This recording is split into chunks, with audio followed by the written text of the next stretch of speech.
यह बात उस समय की है जब कुरुक्षेत्र में कौरवों और पांडवों के बीच युद्ध चल रहा था। पितामह भीष्म कौरवों की ओर से युद्ध लड़ रहे थे, लेकिन कौरवों के सबसे बड़े भाई दुर्योधन को लगता था कि भीष्म पितामह पांडवों को नुकसान नहीं पहुंचाना चाहते हैं। दुर्योधन का मानना था कि पितामह भीष्म बहुत शक्तिशाली हैं और पांडवों को मारना उनके लिए बहुत आसान है। इसी सोच में डूबा दुर्योधन भीष्म पितामह के पास पहुंचा।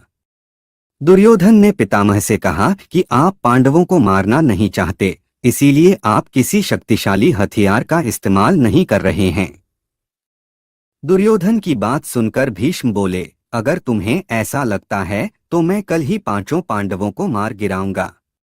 मेरे पास 5 चमत्कारी तीर हैं, जिनका उपयोग मैं कल युद्ध में करूंगा। भीष्म पितामह की बात सुनकर दुर्योधन बोला, मुझे आप पर भरोसा नहीं है, इसलिए आप ये 5 चमत्कारी तीर मुझे दे दीजिए। मैं इन्हें अपने कमरे में सुरक्षित रखूंगा। भीष्म ने वो 5 तीर दुर्योधन को दे दिए। दूसरी ओर श्री कृष्ण को इस बात का पता चल गया। उन्होंने अर्जुन को इस बात की जानकारी दी। अर्जुन यह सुनकर घबरा गया और सोचने लगा कि इस मुसीबत से कैसे बचा जाए।